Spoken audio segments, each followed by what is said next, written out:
और मैंने उसके वस्त्र छिपाए हैं, इसलिए वो क्रोध में आ गई।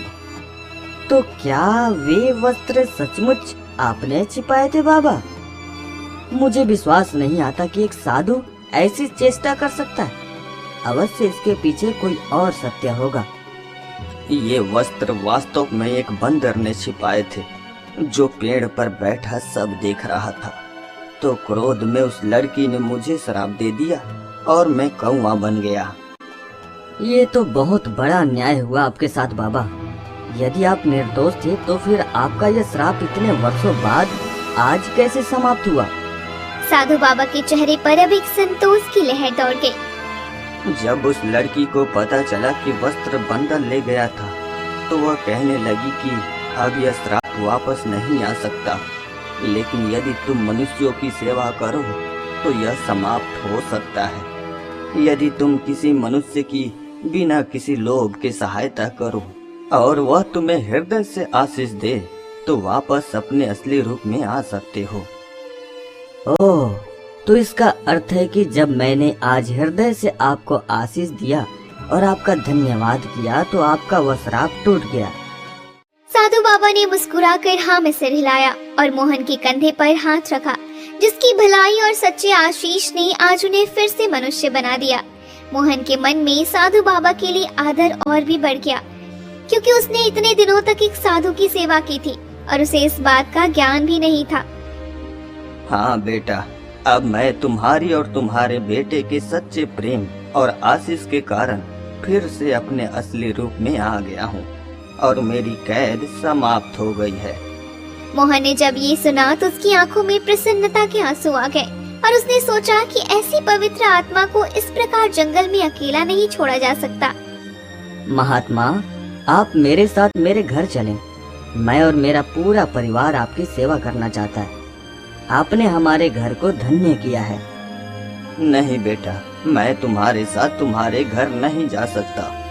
बहुत सारे कार्य हैं जो मेरे उत्तरदायित्व में हैं और वे मुझे कठिन तपस्या के द्वारा पूरे करने हैं। बाबा, आपको मैं हट करके रोक तो नहीं सकता, परंतु मैं आपको कभी नहीं भूलूंगा। आपने हमारे हृदय में जो स्थान बनाया है वह सदैव बना रहेगा।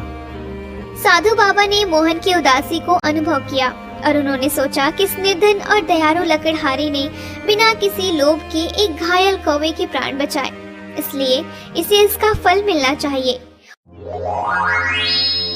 बेटा मोहन, तुमने मेरी बहुत सेवा की है। यह गुल्लक अपने पास रखो। इसमें से प्रतिदिन एक सोने का सिक्का निकलेगा जो आपकी दरिद्रता को दूर कर देगा। साधु बाबा ने वो जादुई गुल्लक मोहन के हाथों में थमा दिया और उसे आशीर्वाद दिया। अब उसके घर में कभी किसी वस्तु की कमी नहीं होगी। मोहन ने जब उस गुल्लक को छुआ तो उसमें एक अनोखी सी गर्माहट और कृपा का आभास हुआ। उसका मन भगवान के आभार से भर गया कि उसकी भलाई रंग लाई।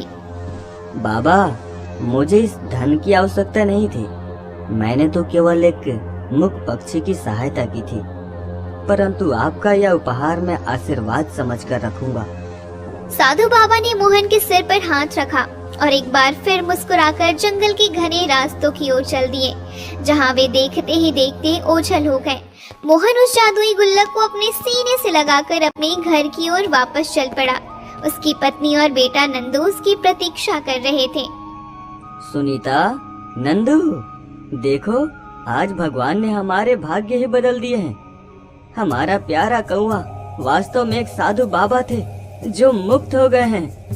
मोहन ने घर पहुंचकर अपनी पत्नी सुनीता और बेटे नंदू को जंगल में घटने वाली पूरी घटना सुनाई, तो वो दोनों आश्चर्य से अपनी उंगलियां दांतों में दबा बैठे। जब मोहन ने वो जादुई गुल्लक मेज पर रखा तो नंदू ने कौतूहल से उसके भीतर देखा और उस समय उसमें एक चमकता हुआ सोने का सिक्का बाहर गिरा। हे भगवान, ये तो सचमुच सोने का सिक्का है। मुझे तो अपनी आंखों पर विश्वास ही नहीं हो रहा कि हमारे दिन बदल गए। सुनीता ने उस सिक्के को उठाकर अपने सिर से लगाया और भगवान का आभार व्यक्त किया। अब उसके निर्धन घर में भूख और तंगी का समय सदा के लिए समाप्त हो गया। नंदू भी अपने पिता की वीरता और भलाई पर बहुत प्रसन्न हुआ, यद्यपि उसे अपने मित्र कौवे के जाने का थोड़ा दुख था, परंतु वो साधु बाबा की मुक्ति पर संतुष्ट था।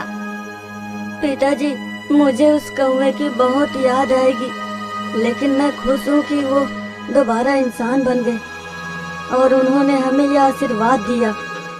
उस दिन के बाद से मोहन की स्थिति पूरी तरह बदल गई। वो प्रतिदिन उस गुल्लक से एक सोने का सिक्का निकालकर अपनी आवश्यकता की सामग्रियां खरीदने लगा। अब उनके घर में हर प्रकार की समृद्धि आ चुकी थी। उन्होंने अपने लिए एक नया और बड़ा घर बना लिया था। सुनीता, देखा तुमने, खुशियाँ वाकई पैसों से नहीं खरीदी जाती, बल्कि हमारी अच्छाई और दूसरों की सेवा ही हमारे जीवन में असली खुशियाँ लाती हैं। आप बिल्कुल ठीक कहते हैं स्वामी। अगर उस दिन आप उस घायल कौवे को घर न लाते ना, तो आज हम इस मुकाम पर कभी ना पहुंच पाते। मोहन का पूरा परिवार अब उस गांव का सबसे सम्मानित और समृद्ध परिवार बन चुका था और लोग मोहन की भलाई के उदाहरण दिया करते थे। वो जादुई गुल्लक अब उनके पास सुरक्षित रहा और उन्होंने इस धन की कभी अहंकार नहीं किया, बल्कि इसे भगवान की धरोहर समझकर दूसरों के कल्याण में लगाते रहे। हमें सदैव स्मरण रखना चाहिए कि हर जीव में भगवान का रूप होता है और जो किसी मुक्त प्राणी की सहायता करता है, भगवान उसकी सहायता स्वयं करते हैं। नंदू अब बड़ा हो रहा था, परंतु वो अपने पिता की सिखाई हुई बातों को कभी नहीं भूला और सदैव पशुओं से प्रेम करता। इस प्रकार एक शापित कौवे की कहानी ने एक निर्धन लकड़हारे के पूरे परिवार के भाग्य को हमेशा के लिए बदल दिया। उनका घर सच्ची खुशियों और समृद्धि से भर गया।